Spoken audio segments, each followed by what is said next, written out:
Bon, ça a raison, Sabinois.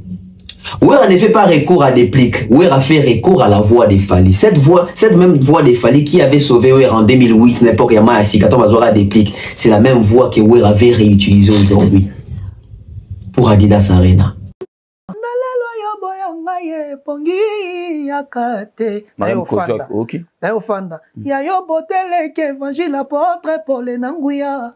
Poyo gagnera maintenant rien que par un simple de tes regards. Bijou mwama. Depuis minitango, n'embrasse nouvelle religion.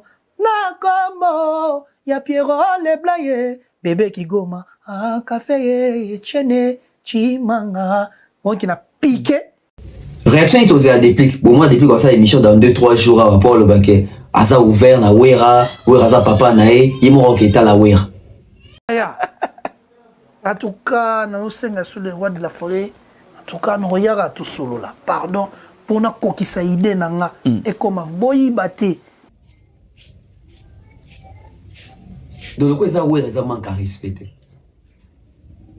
Biso ba chroniqueur surtout ça li banalise. Depuis quand ba chroniqueur ba linga kaete, ba analyse ba linga kaete. Ce que biso ba analyse tant de la même chose au wera lo bara oyo. Vous voyez l'hypocrisie de nos artistes hein, et l'hypocrisie congolaise. Ça veut dire que les mêmes choses qu'on reproche na artiste les aramabé, mais ça va reprocher en pas mutumo azali mbiaka na musique, mutumo azana succès, ton na chroniqueur à Liban, ton plateau à Libanda, wana ça passe normal, il y a un problème té. Et les locaux mon awera ko loba yo bongo. Tango vendre mi lobelni. Ton a fandi dami pesu sous courage. Ya makasi. Parce que fona omoni de tout ça, au cause appelle à défaut moboyo moye bangote peut-être mutako moni lango mais son mutalibo c'est le roi de la forêt mutamoni défaut il faut interpeller nga exactement parce que nga mona ebi parmi pe ba ya ebele otolonga na bango na roza misupe na roza likolo na bango na banzembo na bamakambo ebele mais papa mona kaka ke si fierté donc c'est que papa nyonso tant azobota mwana alinga mwana sala ndenge ya lingi ndenge ya zo monela okay. Place ngona ochaka yo ndena comité eza devoir ya papa nyonso yo na moni pena interview plutôt ya le roi de la forêt na moni bato bakomelinge belé obi dans Nathalie ndenge le roi de la forêt zo loba bato belé bakanti ndenge eza perte de vitesse le roi de la forêt qui était au sentir que papa moko aomona makambo mombo ya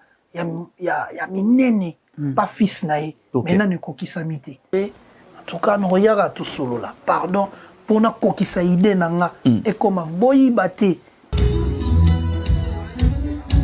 Donc la famille vous comprenez que non faut pas Hervé voilà grand frère est ici grand esprit papa Hervé bon c'est ma cadeau. Donc la famille, vous comprenez que non faut pas Hervé. Voilà. Grand frère est ici. Grand esprit, papa Hervé. Bon, c'est ma cadeau. Perle, Barebo. Barebo, Barbara, Maman Biliabel. Maman Biliabel. Sarah Lula. Maman Biliabel.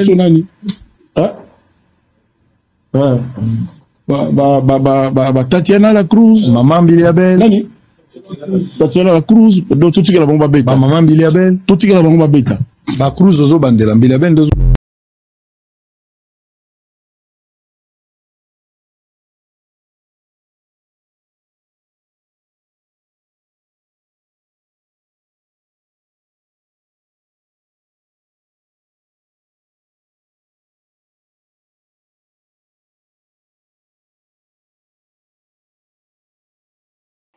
Quel est le chanteur qui a marqué Koffi Olomidé et les chanteurs avec qui il a formé un duo ou avec qui il a chanté tout simplement, qui est vraiment celui avec qui Koffi Olomidé aimerait chanter un jour un chef-d'œuvre?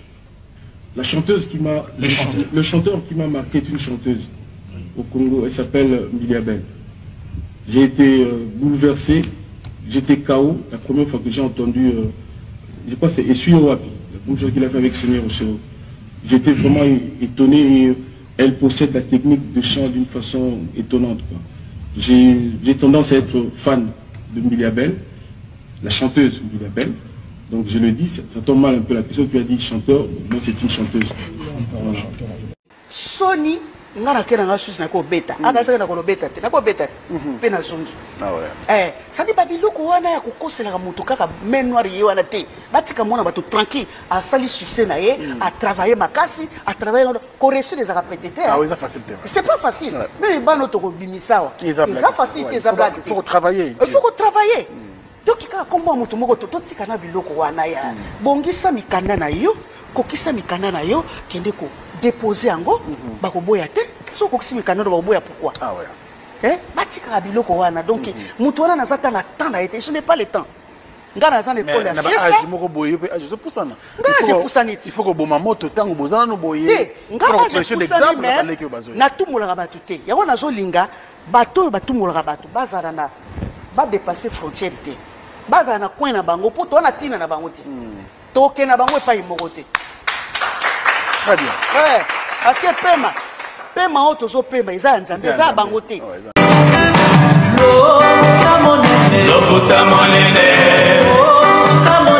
loputa monene, oya kanisaka, epere kokufa, oya. Bopusana, moyen mosusa kosa les alités. Avancez. T'es na tapis rouge. 2, 1. Pays amis, avec qui nous traitons d'égal à égal. Mais les Congolais du de ce nom ne pourra jamais oublier ce mandat. Et c'est par la lutte qu'il a été conquis.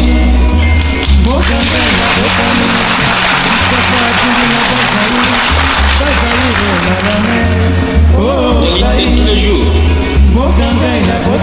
Vous informer, c'est notre droit, mesdames et messieurs. Soyez le bienvenu. Vous êtes sur Congo Buzz Télévision. Votre mission Zone Rouge, Zone Yatirambulance. Messieurs et dames, encore une fois de plus, soyez le bienvenu. Et bonne installation téléviseur à vous tous qui nous suivez de partout, disséminés à travers les continents. Vous nous suivez également sur YouTube, Niveau TV. C'est votre chaîne de préférence. Un grand merci aux abonnés. Vous avez choisi cette chaîne pour vous informer, vous divertir également. Et voilà, Nondi Premier, c'est le garçon préféré de toute une communauté. Messieurs et dames amoureux de cette émission, Zone Rouge Ouéranson sera le 18 octobre na Adidas Arena. Déjà, Babier eza ouverte mais tourne sur la polémique autour ya datuana azolanda faire partout bande kovazoloba ezo sala bien te rumba lipanda avec Jésus de Nuance faire rigola demain à Bruxelles. En tout cas bandeko tout balinga ka faire rigola to se retrouver wana na rumba lipanda Jésus de Nuance azala wana accompagné na équipe na yemo bimba to komi wapi na Stade de France Fally Ipupa. Qu'est-ce qui se passe jusqu'aujourd'hui? Il n'y a pas la date pour Stade de France. Il y a un bandeko lokola ba Israël Mutombo bakomi ko poster et côté na mode avion. Messieurs et dames, on va parler, on va réfléchir et les lots vraiment, je vous dis, messieurs et dames, fidèles téléspectateurs et amoureux de cette émission, attention te tout pas cité pas cité bolongwa na bino na bondeli bino s'il vous plaît. Awa marambo kozala brutal. Un grand merci na bandeko nyonso tout okutana bango le 16 plutôt le 16 juillet awa na palin du peuple. Bato tout baroya na compte ya Zone Rouge tant roya to bandeni torosala. L'artiste Fally Ipupa va livrer un concert là-bas dans le cadre ya festival de la le festival de la musique et du tourisme. Ouéranson également sera le 17. Et puis artiste Msusu oh nazomona malembe. Alors messieurs et dames, aujourd'hui on va recevoir pour vous c'est parmi les habitués de cette émission mais les chouchous de ces plateaux. Lui c'est Tonton Bev, Beverling, monsieur anglophone. Salut Bev. Ah, désolé mon cher, désolé. Non, ça va, Nondi, ça fait longtemps. Vraiment. Nazo lelo babé, babé va kiminga. Vraiment nazo vraiment quoi. Vraiment nazali quoi. Nani na beti quoi de yo beti papa wema. Mais tu sais, ngam na misae. L'ambiance elle est bonne, en tout cas, bandeko vous comprendre que to bandi nango, bandeko bozala makasi pour te réfléchir. Surtout santé ça va? Santé ça va très bien par la grâce de Dieu qui nous donne toujours cette occasion d'avoir ces souffles de vie. Et bonjour à toutes les personnes qui nous suivent de partout. Bah Mouré à zone rouge, bah Mouré à Bev officiel, bah Mouré à niveau télévision. Nous sommes là, on continue toujours avec les émissions, les analyses pour informer, divertir, former et également faire les suivis de l'information. Vraiment.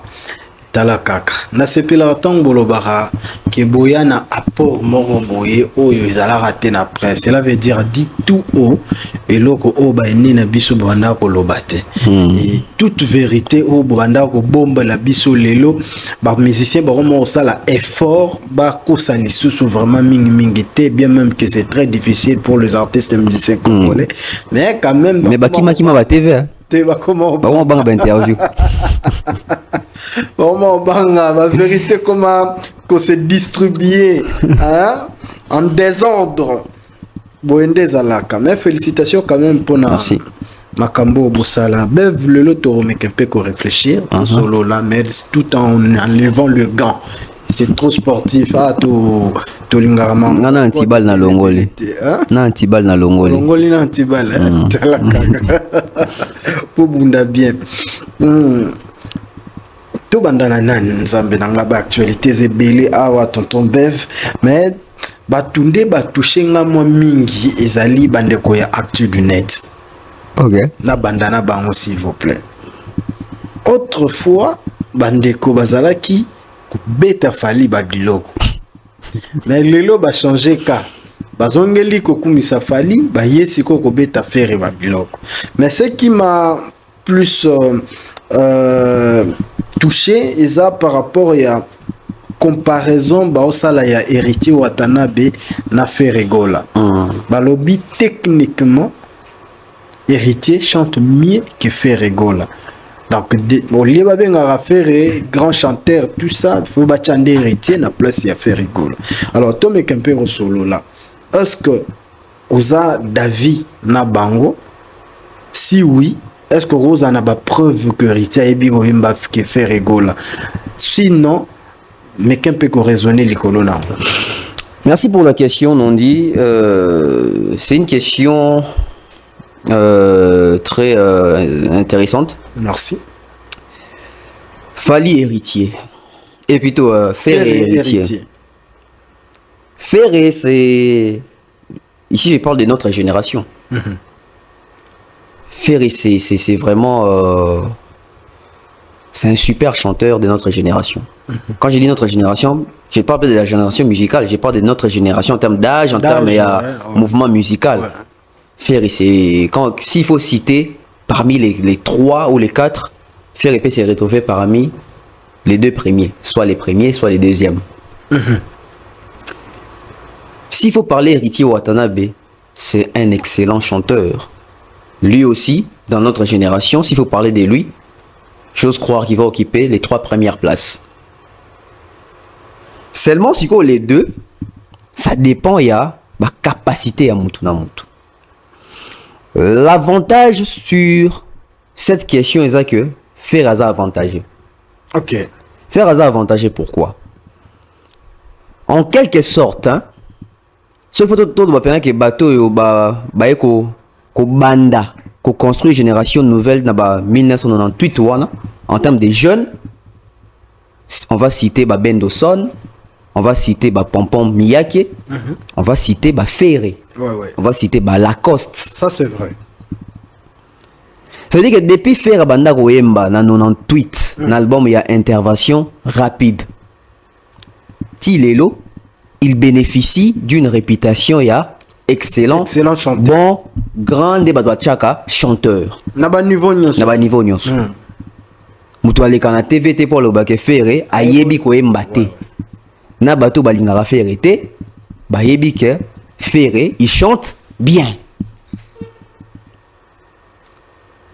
L'influence c'est là que bateau mon a que faire ça maman na chanteur ils allaient époque ni t'étais époque wana faire un gars dans la réputation dans un côté ou comprendre nanga que la réputation il y a faire et y a qui grand chanteur il y a Bilanga Loyembo il y a Jésus des nuances cette réputation là c'est une réputation locale au moins affaire étant bambaka dans un grand plateau baté kakete en termes de voix. Batekaki en tant que chanteur congolais. Balo Barate c'est l'un des meilleurs chanteurs Balo Babongote. Batekaki répété que Ferrego là un très grand chanteur. Batekaki bongote. Bah c'est limité à Ferrego là chanteur congolais. Ferrego là na ka kuna TV5 babenga pôle de la musique congolaise. Au moins que bah c'est bazar na makamwa te biso to ze bazango na oyemba. Mais pourquoi biso awa tout le monde est excellent mais kuna bazwara est normal. Tout le monde a qu'à faire excellent. Tout le monde a biso que faire excellent. C'est ça les problèmes. Voilà nuance. Nuance. Tout le monde a qu'à faire excellent. Tout le monde a biso que faire excellent. Je regarde la caméra en toute honnêteté et sincérité. Je l'ai dit ici tout. Ferry c'est un très bon chanteur. Mais la première qualité qu'on nous a vendue à faire étant faire à Emba et à Char des Poules. Dieu m'entend parler, non nous faire à Emba tenga na qui n'était les minga, non noté. C'est la logique, le goût et les couleurs. Voilà, donc ça veut dire que on nous a imposé ça chez Wera. Tant que faire à Emba ça la Wera Char des Poules. Ça veut dire que Wera ndem toka Char des Poules wana. Pour ni andimi sango biso nyoso keto benga ke Char des Poules alors que biso n'est pas na kananga, nan na bibisanga Char des Poules te. Mais hier Aza un grand artiste. Ceux qui a comprendre que Moutou a la qualité wana a koki ko pété que la bino pétant msou. Il y a un lobby. Il y a un lobby les goûts et les couleurs. Mais c'est dispute. Voilà, il y a des artistes et des mélomane. Donc regardez dans Jijaraso où il bon chanteur ou faux chanteur. Vous comprendre. Ouais. Il y a des artistes qui ont recruté. Mais regardez dans les abatouke faire un faux chanteur, ou un faux chanteur, fallait un faux chanteur. Et où t'as pas abisso. Biso ba ça ni toyokara bango. To jija bango bon pour ni par rapport ya ba oyo pet mususu toyokaka. Où est attend à bengi ferré Chair des Poules satellite. Na tendance wana so zali fanatique ya maison mère automatiquement il faut on dit man à lobby. La coste a bengaye muken tonga. Ntondolo. Est-ce que ça tondolo? Oh la coste à côté virgule. Est-ce que la coste on a Platon lui expliquer biso virgule nde yango yo? Ah kokate. Nani ça étude dans le tant la coste a yembara. Et si kani tokolo bake o virgule. Na lenga ke na meti mola c'est vraiment un faux.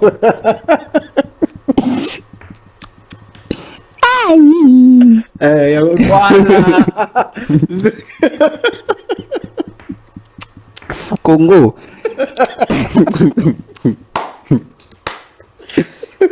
Virgule. Mokoyo. Tu as vu quoi? Ça veut dire même Mundele votre famille. Non, des mots sont virgule. Si on chante mon abima, on a cosa point de sismation dans champ. Tout ça c'est quoi? Ça veut dire que plaisir yamutu. Oui, c'est pelé les locaux à Pessi Combo. Dans ça que Michel Monobaki fallait attirer la réputation les transferts les plus chers de la musique. Attirer la réputation Anna. Est-ce que réellement, depuis musique à Congo Banda, fallait est-ce qu'Aza Penza les transferts les plus chers de la musique? Je ne pense pas. Comment ça? Oui, je ne pense pas. Bisoto d'autres dans la Faustin chat amiko aleki abi ketan ou Kofi ACP na fallait singi Kofi la bango fallait baba la bango ba la Kofi Fali. C'était moyen quelque chose. Faustin chat abi Kofi a payé ça $500. $500 en 1999 faisait belé hein. $500 en 1999 et ça est belé parce qu'il faut déjà tout les alara combien là? 99. Na ba sérieux. C'est que ça bon est belé. Mais avant, fallait y a quartier latin. Kofi Azwa des Picho. Des Picho pour ta quartier latin. Après ça, exigence pas sur l'endako. Mutuka. Nambo mo likolo. Pour des Picho, c'est des stars. Si vous bandez ta machine. Sauf que vous avez mutundako. Ça dit que personne n'a garantie. Ouais. Sauf que vous avez mutuka. Vous avez compté. Tada siko $500 ya fali. Na uba sala qui des Picho. Ni toko bakeza token on a balance so token on a balance on a que des picho alikolo so qui to poussani liboso tu es en 2005 tango Kofi Azwi Ferré je pense à contrat il y a 22 000 € de balobaka na voiture pekaka au moins que il est qui a fallu n'est-ce pas mais fallait qu'il y ait une réputation hein? Le transfert ça va faire les transferts les plus chers. Oh il y a génération on a te série. Il y a série wana parce que Nicolas Nel Kandé mutu série dans un transfert le plus cher dans Real Madrid. Et puis transfert Nicolas Nel que je pense Zara son abo sanitaire bato ba les bons rattraper biso. Je pense Zara 18 000 €. Mais après Anelka. Toi même en 2009 Cristiano Ronaldo 95 millions. Donc Boutuna Moi. Soko poussé en 2015 ou 14, Neymar peut attaquer à... Non, pas Neymar, c'était qui? Moutouma attaquer à Ronaldo. Je pense à qui? Pogba, je sais plus. Musicien. Joueur moi va attaquer à Cristiano, il y a comment il a 100 millions. Balotelli. Musicien moi comment il y aura musicien. Joueur moi comment à 100 millions. Joueur moi comment t'es Balotelli. Joueur moi comment à 100 millions. Soirée ça sera 90 000. Ça veut dire il y a un bateau à attaquer à Cristiano. Bon, non, tout n'a sonné. Je pense que Neymar qui est Paris Saint-Germain d'abattre. Je pense Neymar a combien d'abattre 200 quelque chose. Donc ça veut dire que les gens biloko baïb ça rabi sur ton dimi en op. Mais ce qu'on a contexte avant de quoi tu lunettes par rapport à héritier n'a fait. Ouera alongwe non ouera alongwe te. Ouera ba longo lié 4x4 wenge d'ensemble. Akei na Adolphe Didier Masela Ali Mbonda Christian Mabanga na Ferré. Nde bazaki wana boye, ça dit il fallait garder image ya Wenge. Parce que Wenge image nango ezalaka mongongo wa JB. Jibaza ténoriste. Ouais raza ténoriste était. Seul ténoriste o wera kendaki neza nani Ferré. Si qu'on a guerre pour kende bien, wera ebeke ako concurrencer JB na chanter. Il fallait utiliser Mouto ya sala voix moko na JB. Qui faisait? C'est Ferré. Ok. Du coup, il fallait qu'on oppose un tige Wera et plutôt Ferré na JB. Il fallait bah fort et Yango et pour ça Ferré. Ferré so ba dembeli saka JBT. Ndé qui grimpait à Ferré, la chant et mon anaté. Vous comprenez? Et c'est là où confiance linga ça il a imposé ba toucher à 33 contre Fali mais Simbat. Si vous êtes là où Simba la Ferré. Na c'est pas que tu dis expliquer même babi JB ça yemba album Ferré non yemba rata album morote na 98 maman va check rival à JB concurrent JB na champ au moins place va payer ça va faire. Est-ce que Ferré na maison mère à l'écart Gianni na la coste na ko pointer tout na yemba je dis pas non plus que bon peut ba l'écart qui mais toi me poser la question parce que sur qui intervention rapide Moutoua domina plus na champ en intervention rapide, c'est Ferré. Mais si vous solo là bien, vous comprenez qu'ils aient sous Ferré. Lacoste. Il y a quand même na cœur. Il y a quand même na cœur que c'est Lacoste. Asala na ba témoin tout ça. Na ba témoin makambo ebele. Pourquoi? Parce que Lacoste azaki na cachet original unique. Ferré azaki na cacheté. Azaki copie-coller. Ferré azaki copie-coller. Pourquoi? Parce qu'il fallait qu'on reproduise la voix Isaki Nakatia Grand Wenge. Nakatia Grand Wenge avec qui? Il fallait qu'on reproduise la voix JB. Papiango Ferré. Nakatia Grand Wenge, il y avait la voix de Wera comme des émistes. Mais Mouton do Simba Cœur va des émistes dans le studio. Bazami Balé, Sipa Lempela, Blaise Boula. Il y a un moment où Koto, il fallait qu'on remplace la voix Blaise Boula dans la voix à Alain.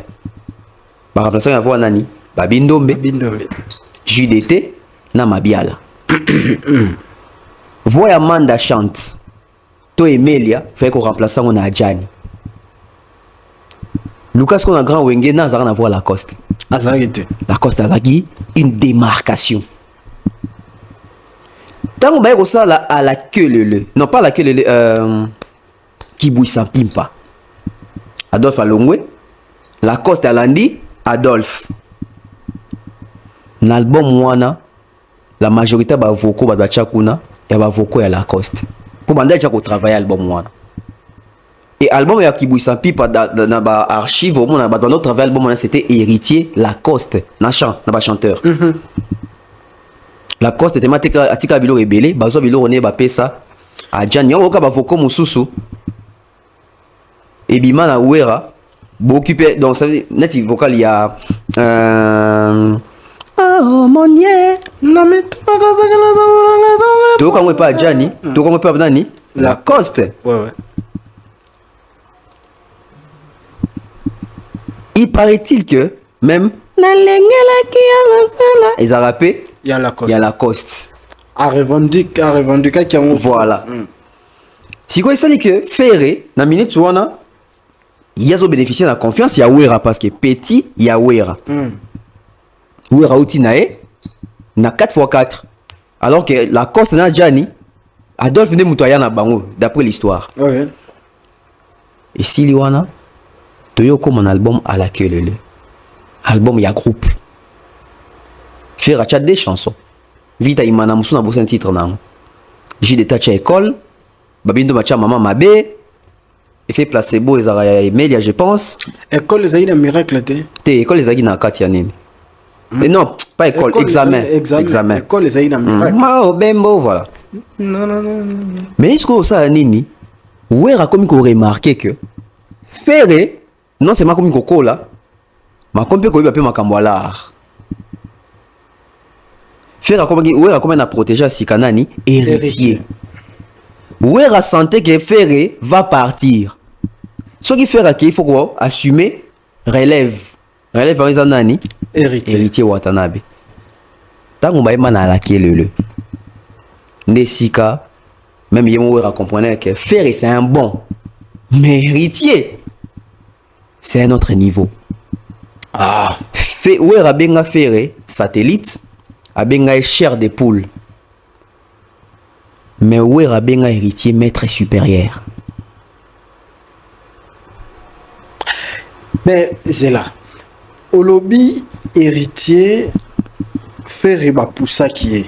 D'accord, pour rivaliser JB Piana tout ça. Ben Ouera va appeler héritier maître supérieur na deux buts. Il y a carrière na yé professionnel ndegeni. Pendant que va faire bazali mais héritier malama pas.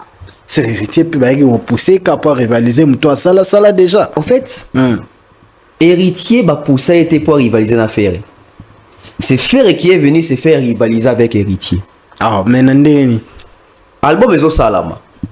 Nzembuya Yalelo ezaka ya Elios Mondombe na pesi mbota dans le Canada aiko luka Ferré abi lokwa bocha banzembe nga penza nzembe nga we rapesinga menga na yembaka te boyembelanga yo yembelanga yango Ferré habite vie nazaja na deux champs na che et zamo mobulu et puis il faut que ça ait une raison ça veut dire ça habite de nzembu troisième sousou lokwa héritier kota kisi kazane na nzembu te Elliot a monique Zemunanga petit frère na biso yo ayemba yango héritier azwi nzembo sali ba voix témoin quand les alaka faire aye na studio kande ayaka pour chef d'orchestre ayoki nzembo wana faire monique nzembo eza nzembo kitoko songa pe na chef wana ngakuna esanga sou bien faire ne mdoke na robonde Elliot ba kotisa na programme alors que ba ka luka ya boyaka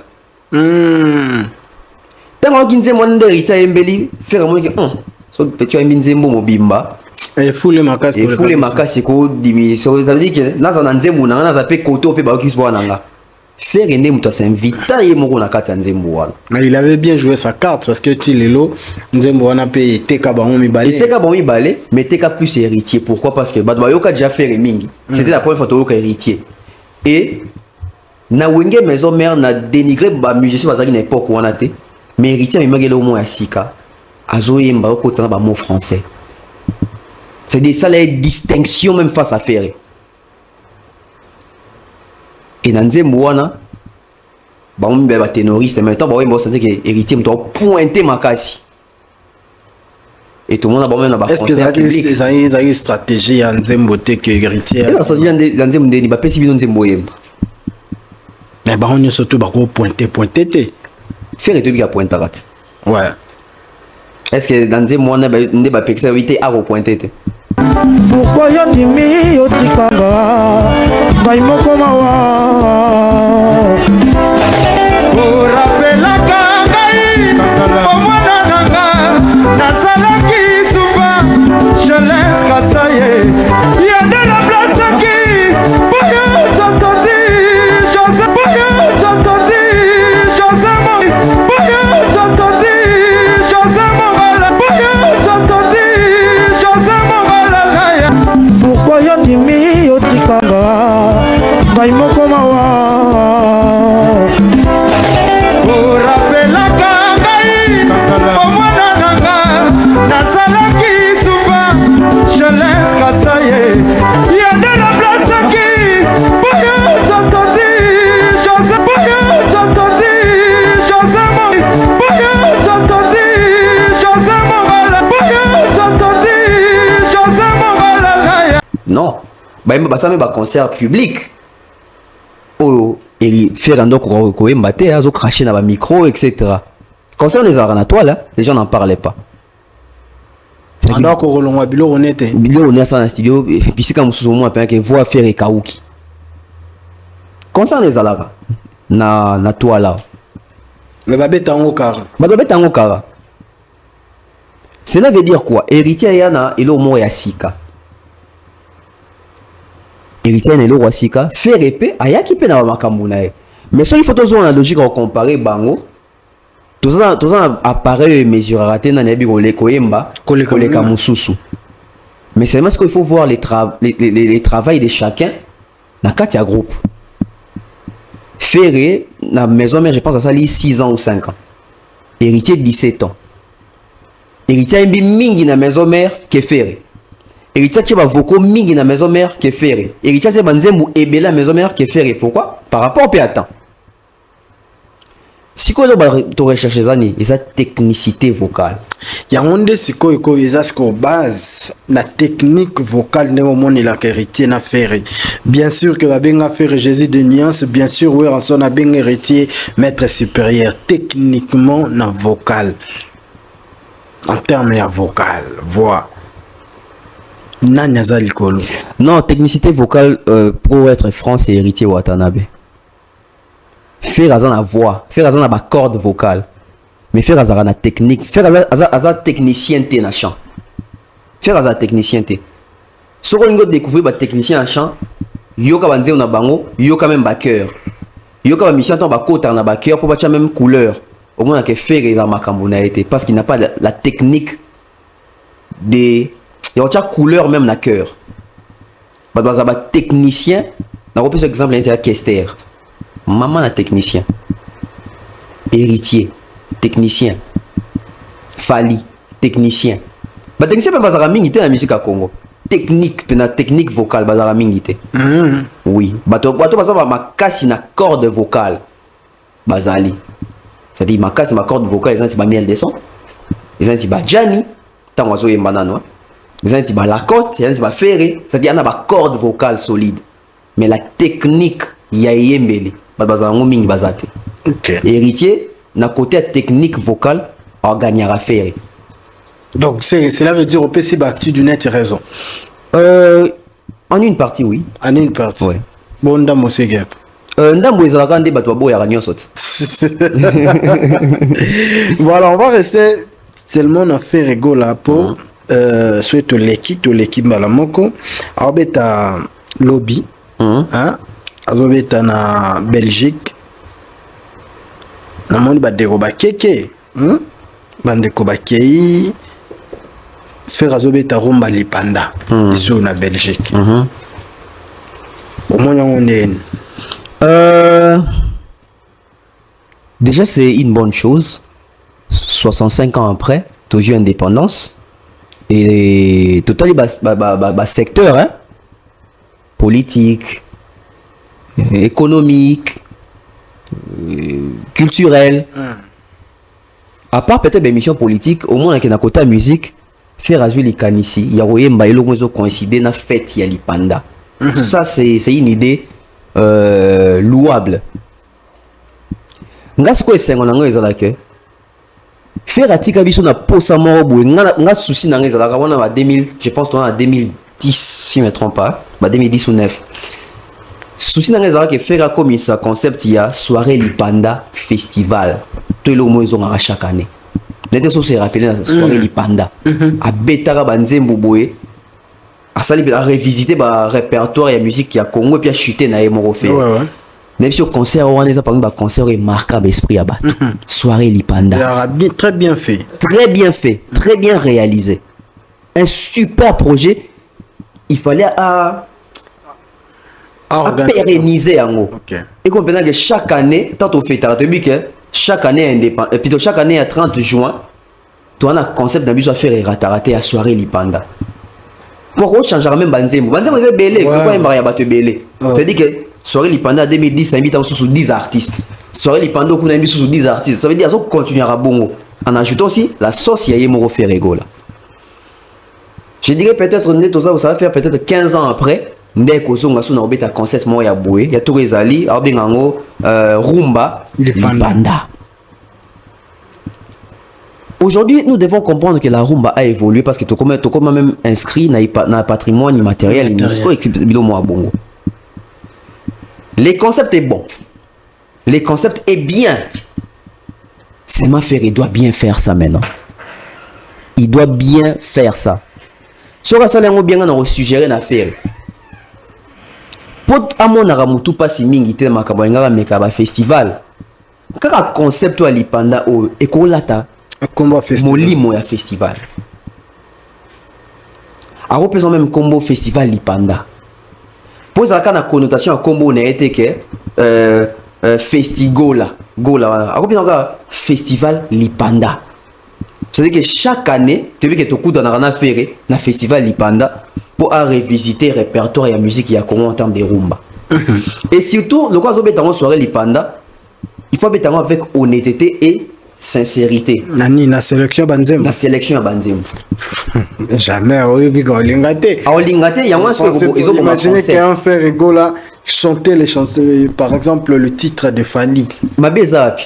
Ozoyemba lipanda. Rivalité Koufimba. Mon comprend. Rivalité Koufate. Ndesiko mabe. Ya biso wa Congolais ngwa. Faire eton à côté quartier latin. Pour jouer bien, pour comment oyemba bien. Ba pesa ke Banzembo wana nyayemba. Ya falit. Eza la événement. On a un orchestre à battre. Mais orchestre à battre, mais fallait ça musicien peut-être. Fallait ça musicien à battre. T'es un musicien à Congo. Yozo mbelo eza traîner, ils en a traîné à Congo. Parce que chaque époque ils en a leader nango. Ils en a bateau ba marquage génération. Comment on concerne à Lipanda, Ozoïm Baba grand artiste, mais Ozoïm Baba falite. Réseau Zani, polémique ni ça. Parce que y a un concerne au Grand Calais. Grand Calais, so bêtis sonner la musique, il y a beaucoup en abisso, les pères de la rumba moderne. Ça veut dire qu'il y a une empreinte. Na concerne au Yemba Franco, c'est-à-dire que Franco a créé un style Odemba. Na concerne au Yemba Taboulé. Taboulé c'est plus la musique côté rumba fiesta. Na concerne yo au Yemba Wenge, au Yemba Kofi, pour ça va marquer by époque. Mais l'époque où il peut faire que ça régner. Y a-t-il pas participé à marquer époque ou non? Pour nini na rumba lipanda te trois cité pena boé ferré à côté à yembi Banzembo on attend aux quitation na côté de la génération na bango il nous fait du Fabregas même si Banzembo bimate attends mon parti mon héritier pour immortaliser bango artiste wana nyoso. C'est nous sommes tous dans lipanda. Il n'y a pas eu indépendance sans Fali dans ces pays. Il n'y a pas eu indépendance sans la voix des Fabregas. N'habite ba yembarakala nabi ndenge tozo vivre parce que biso ndeko comment fêter ndeko fêter 65e année bo Lumumba avec Makambo te akufati. C'est-à-dire que dans 65 ans oyo tozu ba musicien ébélé Oh, ce qui fait la suite, les canisses, ça traîne à l'ipanda. Il faut associer ma pandi, c'est tout. Sorry. Tu as ma panda. C'est des photos qu'a aimé lui sur Kofi, Kester, Fali. Et puis on ne demande pas à faire de chanter la nouvelle chanson, les nouvelles chansons de Fali. Car éternellement, il peut faire ça. C'est quartier latin. Quartier latin, na cadre que na mboka na biso, na ba grand artiste Fali Aza. Non, mais non, bien éternellement parce que bon, soit Rose en cadre quartier. Pourquoi pas? Ça ne dérange personne. Ok. Ça ne dérange personne. Et surtout qu'il y a le barakéa, il y a un artiste Nios. Ah. Donc c'est un bon projet, c'est un bon concept. Non, c'est pas faire. Et ce qu'on a au Belgique. L'année prochaine, il continue. Ils en ont mis au cas où ça là. Ma bende siko yango. Amunaka son salengo isopanga, son salengo bagolo ba silika. Ma be yango na ba artiste na biso. Non, je parle pas de remise à la chanson, mais je parle du festival Rumba, hein, du Panda. Est-ce qu'on a tout à faire à raisonner qu'il y a comme c'est là quand on a un festival? Non, parce que déjà sur les formats nango, ils ont formé mon concept presque un peu plus privé, hein. Donc peut-être à partir des missions Oyo. Créer quelque chose de ça la bon et ça la faire est bien. D'accord. Voilà, on parle directement, il y a Weranson. Weranson en fait le 18 octobre. Mais tout ce qu'il a côté stratégique. Weranson a lobby alinga booster bananae. Hein? Alinga booster bananae na banozo booster, mutape ça qui m'a pour le cas de plus kazate. Il trouve que c'est comme si rien ne va. Hein? Ils ont bloqué des plics spirituellement. Et il y a l'ingakota makambo. On appelle ça des plics tactiques parce que c'est un bon chanteur. Tu trouves comment cette idée? Reine des cœurs Paris Air. Vente de mèches et perruques de qualité. Nous sommes en Europe, précisément en France et également en RDC.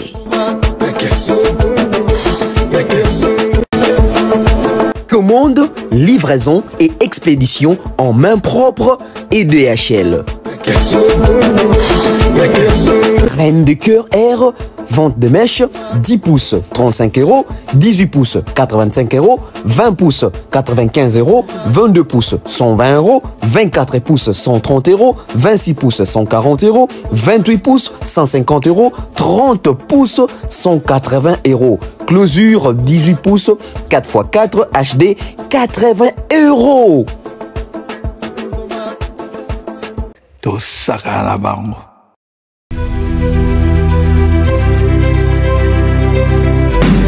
L'établissement Deadwood vous offre ses meilleurs services, la crème de crème.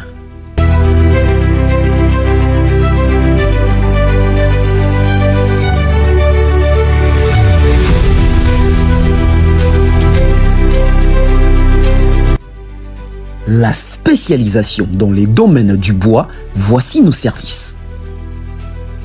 Fabrication des palettes en bois de toutes sortes, menuiserie, vente de bois des constructions telles que sapelli, lifaki, bois des coffrages pour élévation de vos chantiers, afromosia, kambala pour vos meubles et autres. Oui, je sais, vous vous posez la question, où se trouve Deadwood?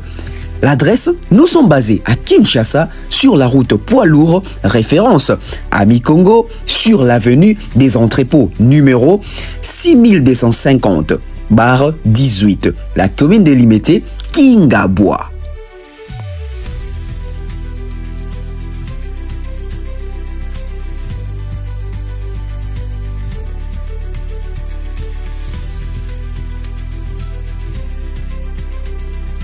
Et pour tout contact, plus 243 97 59 59 130 ou alors plus 243 99 055 0 472.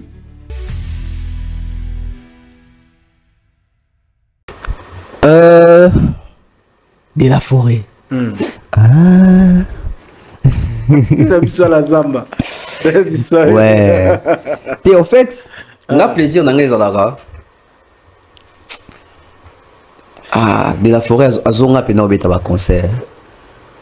Surtout dans Poto. Mon musique à Congo. Tout le monde est en Poto. Mais si vous avez ça, moi, il faut que ça. La période où vous avez ça va. Ça va. Moi, je suis à Grand Paris. Sorry. Orbit à Adidas Arena le 18 octobre. À Paris, ING Arena en 2026. Et nous avons un solo 2027 faire à Stade de France. Nous avons un solo en 2027. Donc ça veut dire qu'il y a un projet, un ambition, un concert. Ouais, Ralobi, il faut sauver ma carrière. Il y a un petit naïf moussoué qui n'est bien té. Mais l'émission attend comme il y a petit, moko déplique. Ah, Nini, au bon, on gagne là. Donc si déplique à ça, on est carrière na Simba en hôtel. Mais les amis sont papa n'est mouté. Bon, ton camion, tu m'as l'air ça la même chose à finir pour aller. Maman a attaqué mon tango pour le bagafida. Mais ce que dit, il m'a dit yo ça défort en temps à combo na mais ngana ebioke. Kaka yo ebinga. Bon benga poani. Obenga poani. Na bengo ko tangi combo na nga. Ngana na bando tanga komba muninga. Na lobby ya. Ngana yo. Na lobby. Na bando tanga komba muninga. Na lobby ya. Yo na yebi pa na oza. Yo bima. Na bando tanga komba muninga. Na osili avanda. Oza musicien. Na nzembe ya moko. Osalaka nzembe moko. Pa wera. Nedo pa wera. Yo kanga muloko imbécile qui sengi bola mama na onyama. Libolo qui passe déplique mpomba. Tata na ma pingi solo nyama. Imbécile. Déplique mpomba. Petit. Ya kaka na mambo butu siko. So ni mo bimba. Na so la mo siko. Déplique. Maman butu zakat. Otuna ngayo tuna batuzana bango yo. Ngasa na poto. Bola mama na nyabonga na sala wapi imbécile yo na poto bona sala wapi bona sala masoko solo nyamba na sala de wali boma na la bi so de yo mubala tembe chodo lukanga kubete to pesa na rendez-vous na poto sikole to so na songo bimba mwana Ola mana nyama ngako za mwana na yo petit yo camionnette mbola petit kisengi yo supporter mes missions na ko saso na mission o ko sala eloko te omoni oza traumatisé vino ba otali pena mongol yo ne pepe nyama balali o tropa mutra na makolo mike wana siba yo makasi bino nyama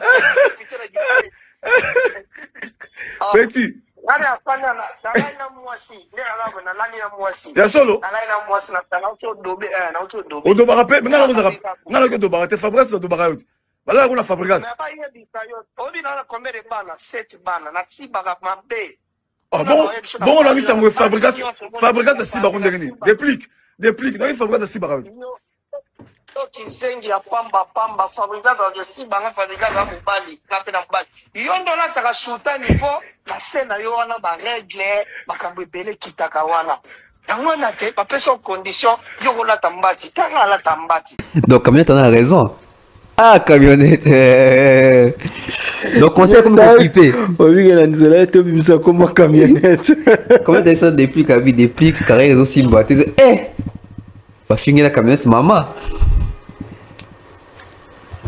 c'est que déplique au fin ouais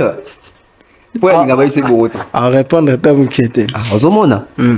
C'est-à-dire que l'artiste n'a pas de carrière. Pourquoi? Parce que comment sélectif n'a ni fois ses conseils. Alors que conseil va repérer son même dans moto quand ça s'engantine.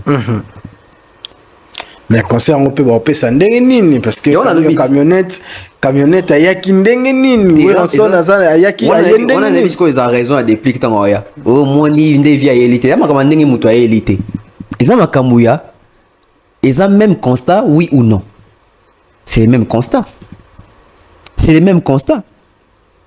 parce que ngana c'est pena yoka wera lobi on a petit nanga il faut na aider Robinho mon atangi Robinho te pourquoi Robinho to beta na poto atangi Fabregas te Fabregas abeti atangi héritier te atangi ferreté mais atangi déplique mais déplique par exemple date na poto wapi yango alobi obeta kala mingi abeta nan mais jusqu'à là wera constaté que c'est lui qui souffre le plus si ko problème les anines avant na continuer à déplique et si quand on a approche ya Vienzone ils ont moins hypocrisie mouké na kati ils ont moins vérité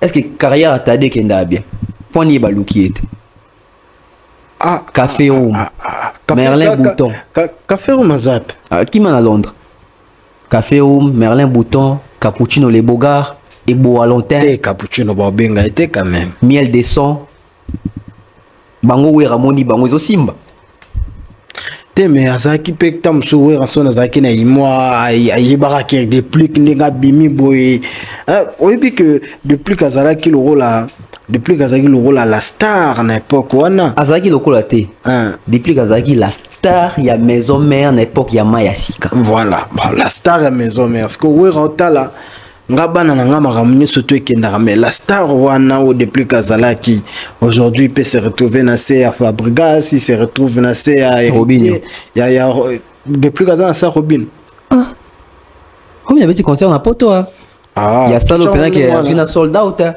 on a ba clip ya ba millions de vues on a orchestre stable to bi ki orchestre Robinho yango et depuis pas à l'orchestre stable ba on ba kima na poto te oya awa ya Congo ya Kinshasa babita ouais bon baza Niance Music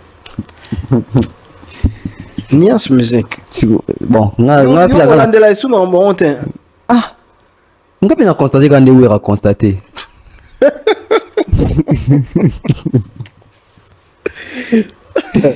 il faut constater quand on a constaté moni songa ke lo bango depuis ko ba banalisa balinga gete ba futi bango mbongo pour lo bongo bon tous accords contredire wa ba te vie on nga kara simba ko lo banga boete mais est-ce que tous s'attendent à Salani non moi je pense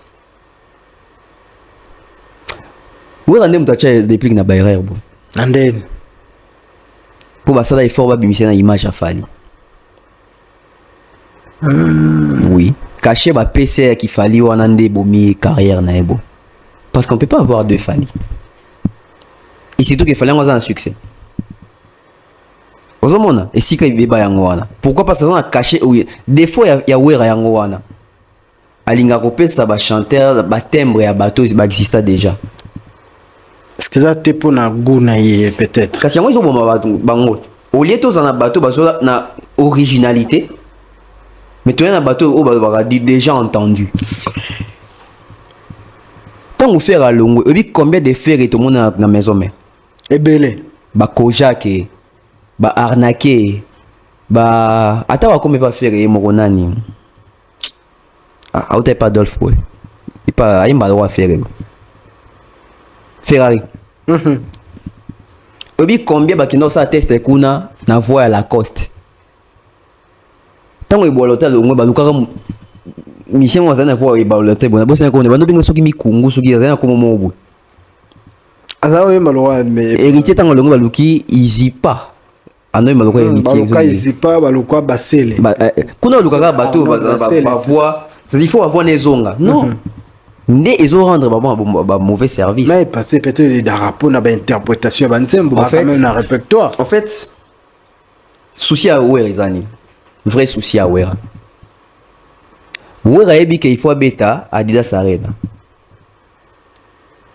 il faut un artiste à Robengisa abandi processus malembe bon on a des prix na Adidas Arena Yanga mamuta créer ba stratégie. Yanga mamuta créer ba stratégie quand a créé stratégie n'a invité héritier, n'a invité Bill, n'a invité Adjani. Concert Adidas Arena pe faisant bilongi nango. Kuna nde bo surtout ka bo on attend sous déplique. Mais baba il bing ça fallait. 140 dobaki. C'est 140 ouais. C'est 140 ouais raté.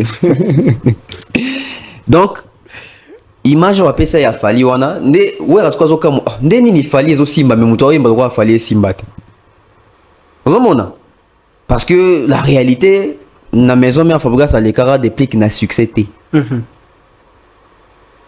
c'est qui me comment peine héritier na déplique mettez à déplique lelo vous avez raison bien perdre ta vitesse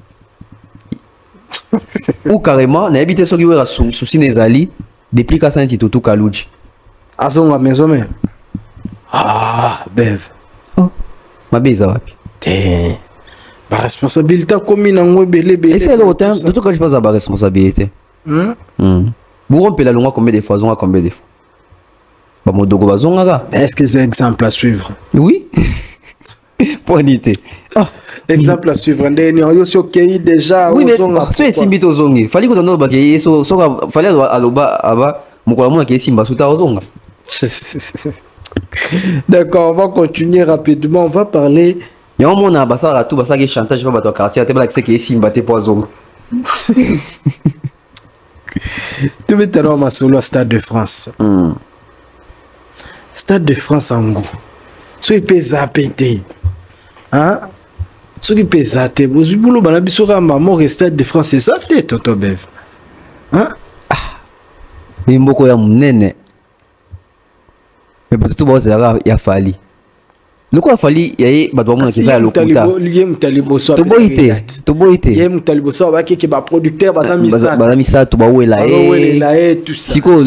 jusqu'à là, depuis le ban abiso bongo, tilelo, rien. Si on a commandé tous ça, depuis fallait le bas bongo, tilelo le zate. Et attends, tu me soupes ta roule ba payer au mécanique asi. Donc biso tout on a commandé hôtel là fallu. Musique évolue était sur l'hôtel à Rafali. Mais pour nous rassurer bateau. Il y a des gens qui ont des makas. Pas de problème. Si le bateau va contester qu'il y a ma cassité. Bon bah chatter one. Bon sauf fallait lui qu'il y a ma casse ya bateau ya bateau. Eh à ma casse tenga na leki. Bon yom to leki. Depuis fallait azola kabiso zo ko kisamate. Point ni yomo pe te kasi o wana. Ozol meka kapsi ko ke luka piata contraste de François. Que les gens retiennent cette émission. Ton amouani. Moi de juillet. Au Benganga, on a un prophète. Au Benganga, on a un prophète. Le 40e. Le 12. On va prophétiser. Le 12 juillet. Le 13 juillet, anniversaire, il y a Kofi Olomide, qui a 69 ans. Vous avez téléphone, Bengangaï, les 12. Il y a août. Benganga les 12. 12 août. Habité, il Benganga les 12. Ah. Au slogan, c'est que c'est Koti. Babine. Il rira bien. Il rira en 2026. Ah, ok, en 2026. Stade de France, il fallait en 2026, en 2025. Ah. Parce que les producteurs ont dit que fallait production à déjà Stade de France. Bon, c'est quoi les années? Et Tikali annonce. Et Tikali annonce. Ok. Moi qui l'ai été en manang. Quand même, na niveau TV bondocha titre. Fallait annoncer Stade de France. Tous autres la caca pour voir écotiste mode d'avion Stade de France en Israël mutombo abi Stade de France est comme une bonne écotiste mode d'avion. Ah, vous appelez parmi bateau bandolo bela. Qu'il fallait acheter date siko. Bon on va soniter. Il y a solo. Robin on a mutambezo ils aussi maté depuis mutamba bengara est président petit. Le ministre sortant a toujours réponse pas Robin Mondebo. Yebi que biso tout zara d'accord té. Oui. Mais on traiter mon petit bongo, mon na bana, hein? Azana ba employé, azana chef d'entreprise et surtout qu'en âge à Mukolo, il y a monsieur Mutamba. Mais si j'étais Robinho, n'engana blobé la sujet wanate. Journaliste abimi si déjà Robin Zonga en épée si maintenant moi En fait, so il y a Robin na lobby la sujet wana te. Mais so atuna nga question wana na beta ngokara. Pour l'année. Pour bimisi lâche. Donc aux élites on va destituer Moutamba pour répondre. Tant azaki ministre en fonction. Fallait ça l'émission répondre. Parce que Robin est aussi là explication en solo na période où on a appelé ça te.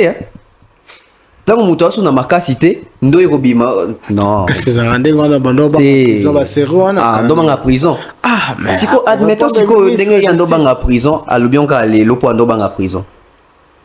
Pour ça siko na mystique a fourmi boy Moutamba zongi.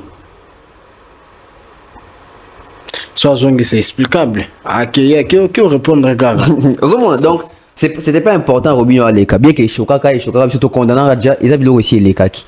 Qui a son allure au lobelango ils a lâcheté. C'est-à-dire aux élites comme en position à faiblesse pour y a ko ça les missions pour bien Moutamba ça les missions té. Donc moi je trouve que c'était pas important. Bien surtout tu comprenais que tu déjà que Robinho Mukolo Moutamba, tu condamnant Moutamba que Moutamba côté on a beta qu'il faut. Et même si Robinho Azagi leki na yé na te va ko retenir ba popo na te que petit wana non.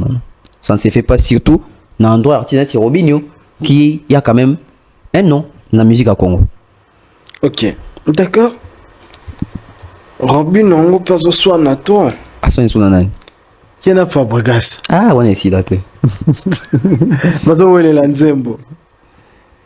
Et puis Nzembo on retitre nyo sorti, ba titre na bango kokana. Oh tia maeli, il fait tia maeli. Le titre moko Nzembo moko. Titre moko Nzembo moko. Manque à succès moko. Ok. Qu'est-ce qu'on a manqué à succès? Depuis ça débat sur Nzembo wana tia maeli. C'est une belle chanson hein. Mais Nzembo wana c'est 4 ici frontières. Yo qui ont mobile. Non, il y a Fabregas. Mais c'est quoi? Dans la Brazzaville, puis à la frontière, tout le monde qui bat sur la Brazzaville, ça va challenge. Brazzaville contacté, tu as vu au Congo. Ah, faut te sentir Côte d'Ivoire et Ningani. Côte d'Ivoire, c'est oh, en fait, moi ami c'est la Congo, on dirait tant de l'Afrique et la Congo là Brazza. Afrique, je pense 54 pays. Afrique, il y en a 54 pays. Mais dans le Congo, son mission, on dirait Congo comme on dit Afrique comme on a 2 pays. On dit Afrique comme on a 3 pays. RDC, Brazza, Angola. Oh. Bon Tchad, bon Bénin, bon Gabon. Donc ça veut dire que moi, on a artiste, au lieu de ça l'effort, élargir le public na bango. Musique comme il y a streaming, il y a consommation. Musique comme il y a producteur à minen et bon dans artiste pour ça on va salir à minen. Momoni artiste dans le 21e siècle en 2025 bon soit ne la Nzembo o obet ça bango salté o c'est ça bango succès o bossé lango a millions de vues sur YouTube. Au moins que c'est une distraction et puis c'est pas la première fois. Bah ouais la Nzembo mais la bis encore. Et apportant ni na ba carrière na bango.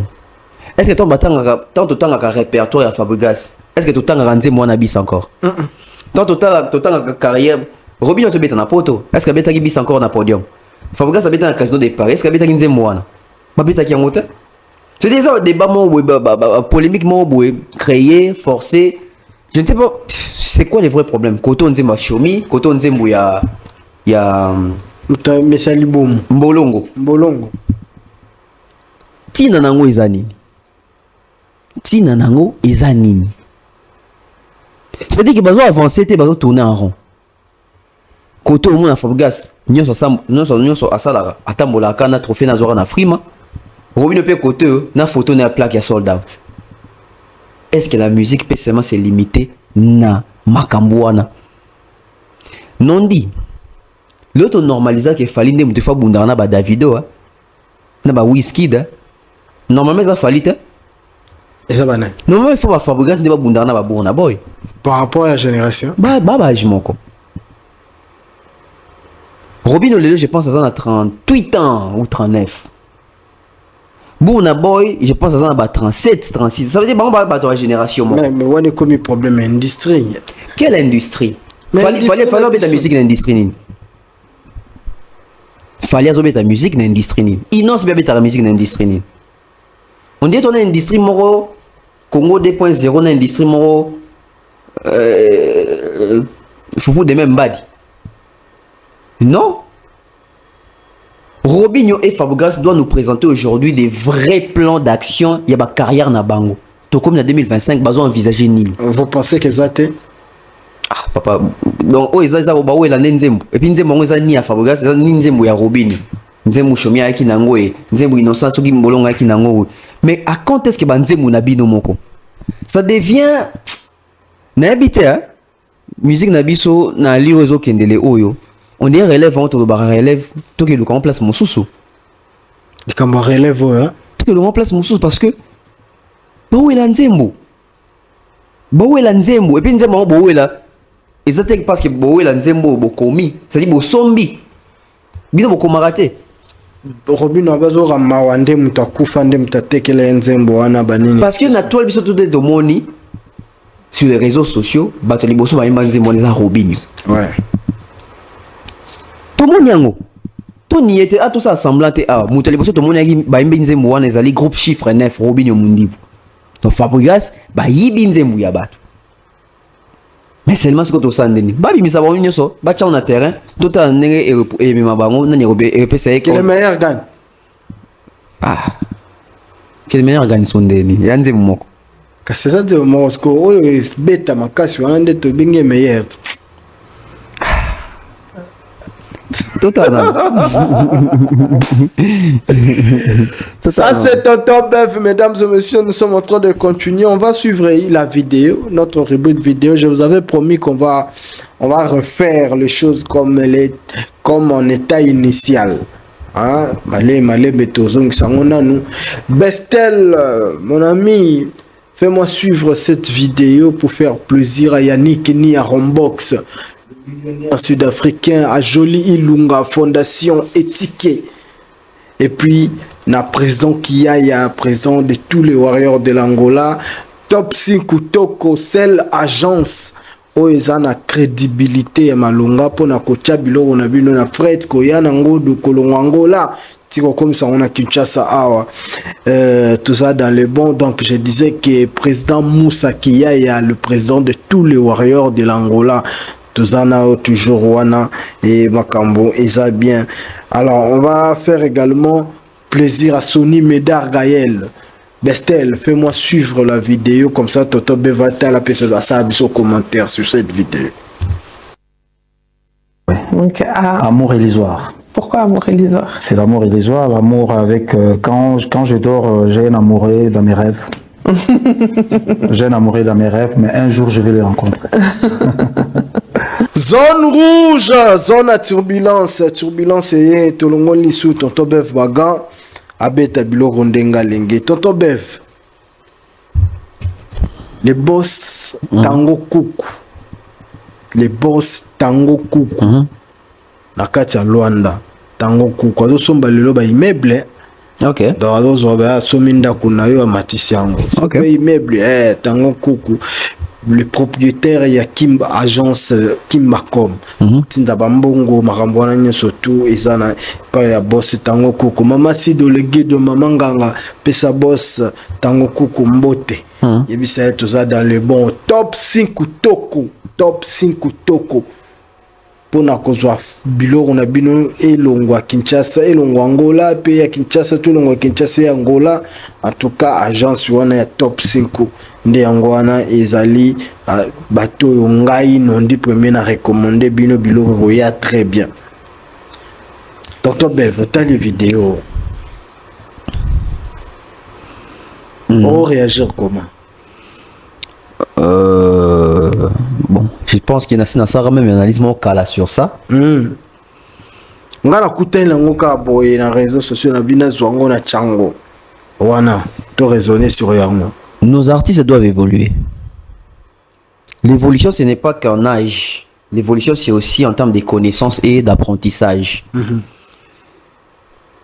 Au moni, bamisia biso bakomi na époque moko oyo que soko ebi Nzembo na yo facilement ba retourner expliquer Nzembo na yo. Dans une époque côté ezalaki à l'époque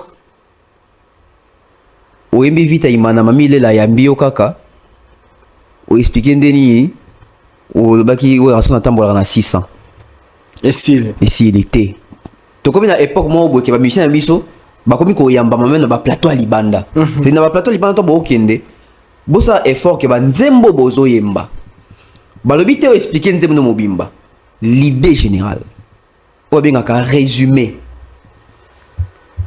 parce que dès que moi si un faire à tout ni faire question ça dit que ça a besoin à comprendre le contenu ni faire à lobby texte et en exploitant pourquoi mais la réponse des faire ce n'est pas ça.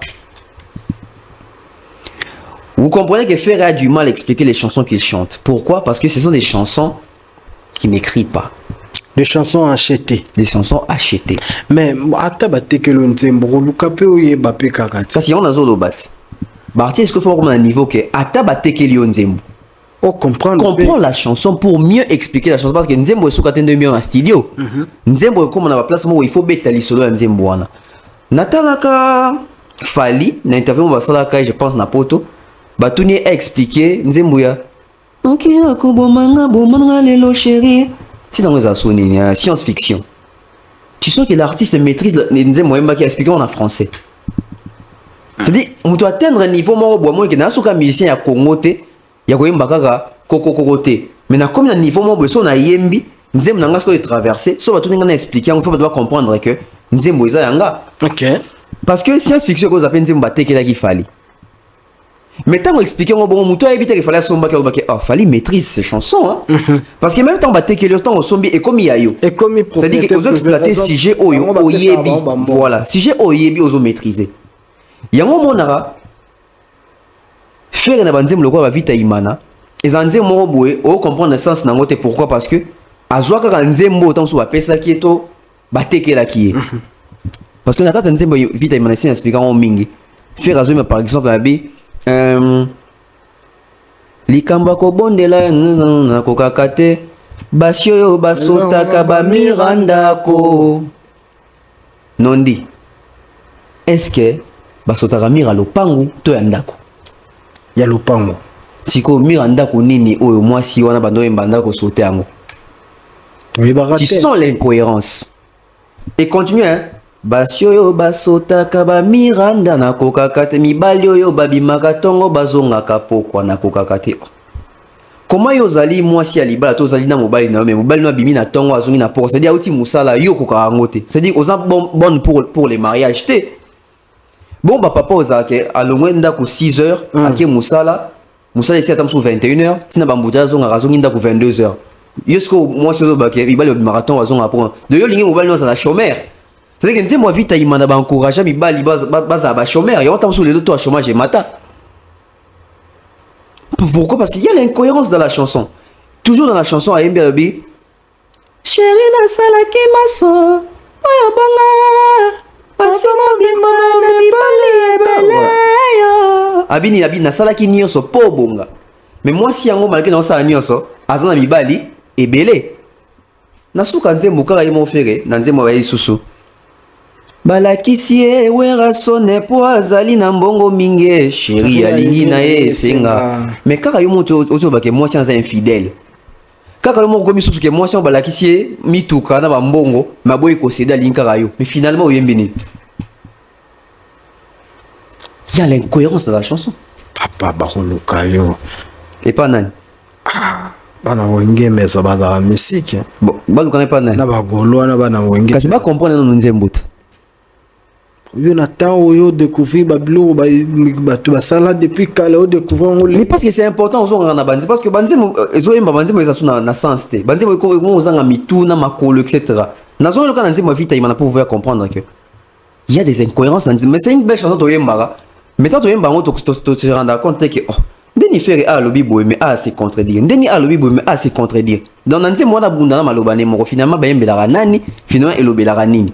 Parce que dans la même chanson, on traite moi si on a des infidèles, moi si mon bimami ba les belé, mais quand même moi si on balaki si bat bazan ambongo, il y a poni kanga. Finalement tous accusé nani. Ça tu as raison.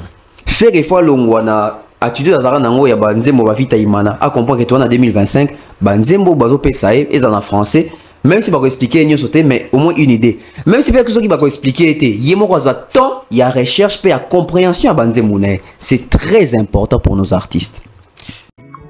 Bana Poto, ceci est pour vous. Souhaiteriez-vous passer des vacances à Kinshasa? Êtes-vous désireux de séjourner dans un environnement exceptionnel, réunissant un confort incroyable et respectueux des normes sanitaires? Voici pour vous les appartements IESD. Situés dans la commune de Lemba, quartier Salongo, sur route Bypass au numéro 18837, près de la station Fina, vous trouverez des appartements de qualité avec des chambres classe, une cuisine américaine équipée, un salon accueillant, sans oublier de l'air conditionné. Tout cela, tenez-vous bien, à un prix défiant toute concurrence. Pour toute location, un pourcentage sera versé à une œuvre caritative. Vous pourrez ainsi aider une personne dans le besoin. Contactez-nous au 0032 48 58 37 003. Important à savoir, durant tout votre séjour, vous n'aurez pas des problèmes d'eau, d'électricité et vous aurez accès à des chaînes câblées ainsi qu'à un Wi-Fi en permanence. Les appartements de l'ONG IESD, la qualité de l'Europe en RDC.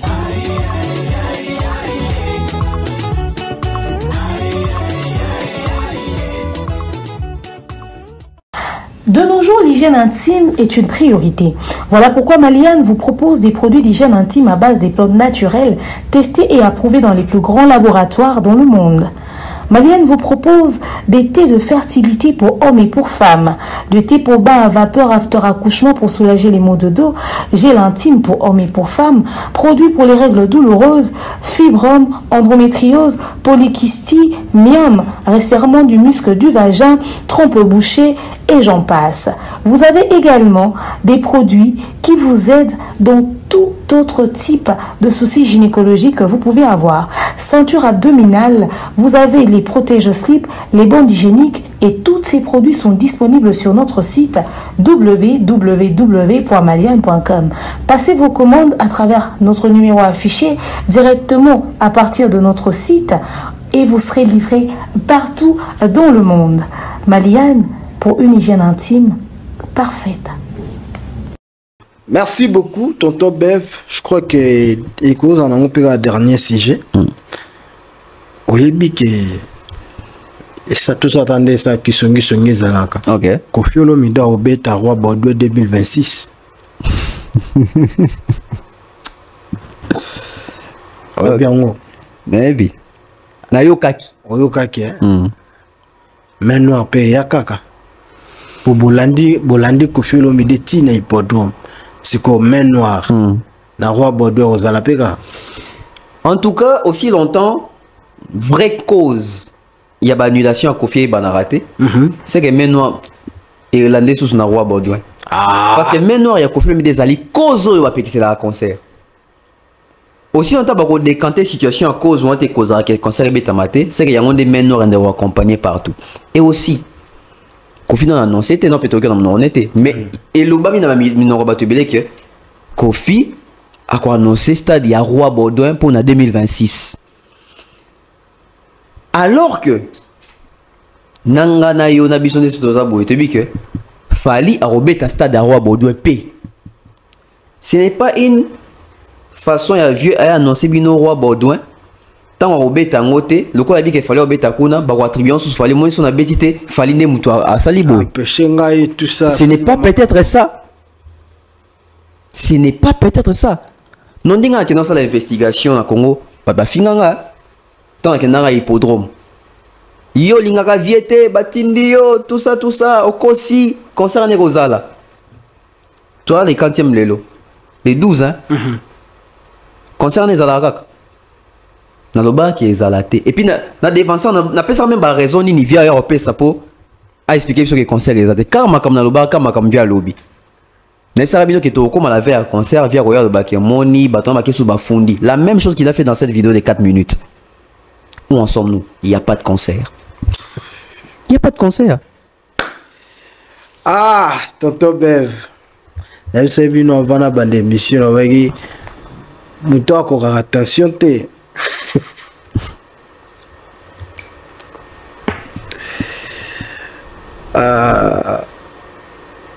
Rumba, ça dit Stade de France 2026. C'est là Tonton Bev, parce que jusqu'à la biso monte et bien la bisoté. Problème, c'est tête aussi si la biso. Ni en 2026. Stade de France. Il a fallu. 2026. Bon, quand on a un slogan, rira bien, qui rira en 2026. Festival Wazobeta na bango Karaming était le 16 A. Ah ouais, le 17, le 17 tout le monde est comme Iwera, le 16 il fallait comme le 16. Mais pourquoi le choix toujours? Il a fallu na nous kuna ya congolaise bacha qui fallait faire n'était pas ba na festival awa fache fallait faire n'est pas pendant que bandeko batambola bango mibale te bandeko fo balongola eloko wana ke fallait na faire batambola balongola ndenge nango wera zaki na JB fallait wera zaki na JB bando tambola bango mibale faire na fallait batambola bango mibale te preuve ane au monde fallait na ba balmen na ba miri au monde faire ekuna te preuve ane au monde Salif Keita a Salfo Mewey au monde à Youssou au monde à Angélique Kidjo Baolo Bela Fali faire au monde à Babela Kiza ba Emelia ba JDT ba Lacoste batambola ba mi balé mais ba Lacoste ba Fali nani nalingana lobani ba Wera na JB bande pe rolata bilamande monte parce que net par exemple JB sur à côté babilo qu'on a ba boutique na kota tout le monde a raté mais quand même c'était son rival direct bango bazaki bongo parce que bazaki communautaire fallait aza communautaire te fallait aza pe local te amata déjà fallait amata niveau Wera na JB zaki so talibo oza na Zénith oza na Bercy o abetaki Stade des Martyrs o abeti Stade des Martyrs o abetaki Fikine abetaki Fikine toi nota la fallait na faire fallait abeta Olympia faire aza Olympia te fallait abeta Zénith faire abeta Zénith fallait abeti Paris la Défense Arena faire na ngote fallait abeti ING faire aza na ING fallait abeti Ovo faire aza na ngote fallait abeti Stade Massamba Débat na Brazza faire na ngote fallait abeti Stade na Tchad faire na ngote fallait abeti Stade na Mali faire na ngote fallait abeti Stade na Burkina Faso faire na ngote fallait abeti Stade na Angola faire na ngote nande pas que beta Bahia nande azoke de obi que beta Bahia de Luanda nande que beta Bahia de Luanda faire na ngote c'est le tout premier musicien congolais obeta faire na ngote sur base de quoi to baké Ross banani sur base de quoi to baba otambo ande moko debe yaki ki légende baké autour de l'intelligence artificielle avec ce que fallait les gens faire za légende taze si vous à côté moro wapi ba que luka pende ni nango esala oui te batambola nzela moroté ba obeta musique na bango fallait à un niveau à likolo ko leka faire à un niveau mais à un niveau ya fallite à un niveau moi c'est que fallait normalement soki lo moi munene ça ma pona Congo musicien faut ba benga sa numéro 1 ba benga ça fallait y on monara partout ba benga ça na nous fallait francophonie ya ki apona fond la francophonie fallait donc faire et sera les la raté mais va bien gagner kunate. OK. Solidarité Congo fali. Festival mondial de musique na tourisme fali. Et fali so botali bien. Bon mon a affiche ba publier qui bosso c'était les 17. Mais t'as l'affiche où il fallait être publié a commis les 16. Pourquoi? Parce que dans les contrats c'était qu'il fallait ça la ouverture et un festival. C'est lui toujours qui donne les go. Il des fois à lancer ba couleur. Non, les 16, fallait va lancer les couleurs, il y a festival Oyo, n'a palais du peuple. D'accord. Pourquoi? Parce que ces festivals parlent de... Il y en a 4 choses en akati. Festival, c'est-à-dire une fête qui regroupe plusieurs personnes, plusieurs nationalités. Festival. Mondial, ça veut dire qu'on parle du monde. Du monde. De la musique, fallait faire quoi? Il fait de la musique, c'est un musicien. Na tourisme oyebi ke na bamboka mususu so ezaki neti Congo za mboka mususu fali aingaza la ambassadeur ya tourisme ya Congo parce que fali contribuer na tourisme ya Congo ezan bateau ba utaka libanda bayaka Congo parce que bayaka pona Congo de fali ezan bateau ba utaka libanda bayaka Kinshasa po bazoya ba activité à fali Stade des Martyrs a fali bateau ba utaka libanda po ba ya otala Stade des Martyrs oyebi ke ezan bateau belé à travers le monde Bayara Congo pour ba mona bandal il fallait bêter la liste ça veut dire qu'il contribue à tourisme d'ailleurs comme tu m'as bêté la lisolo bon ko l'espace wana abisenga depuis fallait les kana na Macron ti lelo te kaka makasa ba ntikela bénédiction OK Donc au moins que voilà. S'il faut parler tourisme, ça dit tant ba touriste bayaka. Bazo visiter culture nabino. Ndenge bo vivaka. Na culture nabiso linga les ali. Non dit qui est l'artiste congolais au lelo pandi lingala na monde koleka fali. Ça te. Ça veut dire que bilo raboué et appela cop na. Yende faut batia pena wana parce que azo regorger ba critères nio so senga toté que la festival o. Donc voilà pourquoi il fera l'ouverture l'alpha. Et c'est les oméga. Bon ngabolo que le oméga ici. C'est toi qui était peut-être un contrat nezali. Mon enfant francophonie zara bongo. Bakena balela fallait attiquer la bango mise en lumière. Tout en le 18 au moins à boire culturé mais je pense que en sous kana ouverture pour un dégo baza pebele faut bêta ça va vendre une très bonne image du pays. Moi je pense que Fali azana image ya malamu pour na roteka image à Congo. OK. C'est les Aza meilleur vecteur pour na roteka image à Congo. Merci beaucoup tonton Bev. Merci Nondi premier. Moi bambote na yo.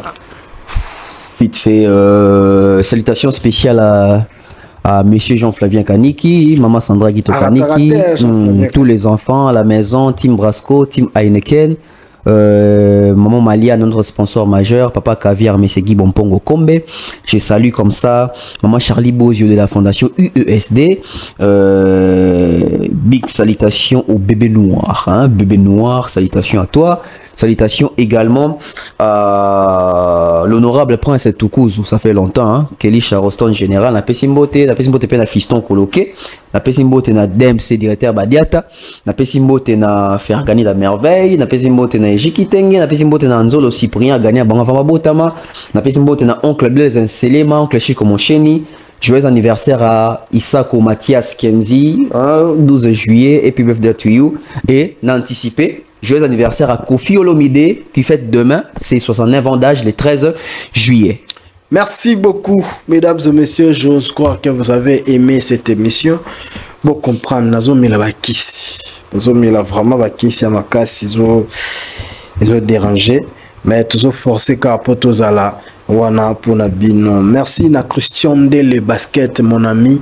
Bon s'organiser. Kuna Bino Nabampia Mokoko Gazo za garçon du disque. Pour s'organiser pour tous à la zala nandenga bien Maravilia Muzombo visa Schengen. Maravilia Muzombo visa Schengen. Maravilia Muzombo visa Schengen. Nabengo combien de fois? Za calme kalamingete nazoya Angola wana pona osala plaisir na bino. Nape sambote na maman Sephora Mundai, la mère de Christiana. Hein? La mère de Christiana, donc à Obote la biso moana. Hein? Christian de le basket, moana. Hein? Talakaka. Ça j'aime. Et grand merci na bandeko tout balande biso le boss Tango Kuku. Kimbacom. Meilleure agence de monnaie où il peut permettre biso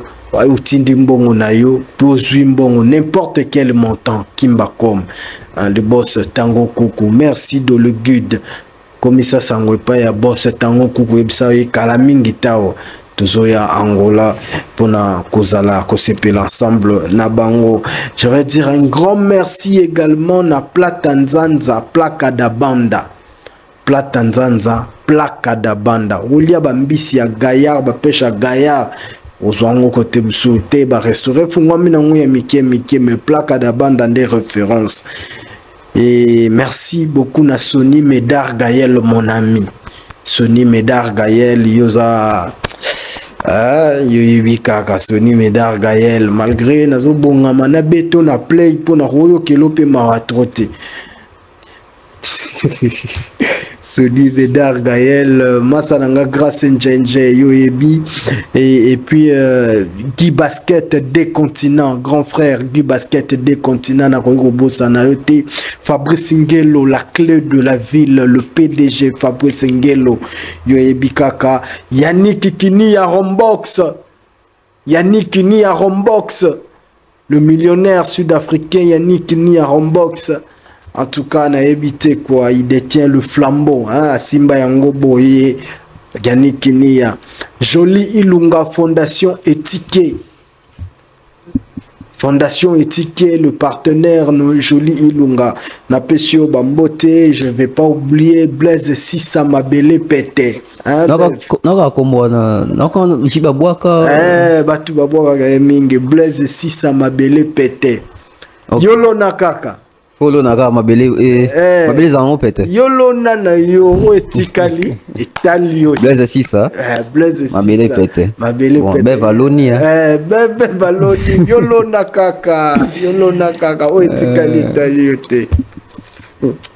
Ah, kosa na ba. Batina la gombote hein. Et pas dans le c'est ah, na sorti de gombote. Madame appelle sur mbote. Abia c'est perno fort. Ya solo. Ah, yebisa madame na lelo fort. Comment on bébé noir, lelo fort. OK. C'est mbote. Bébé noir, bébé noir. Motema ya tonton Bev. Bébé noir motema ya tonton Bev. Bébé noir comment famille ça va? Comment famille moi là?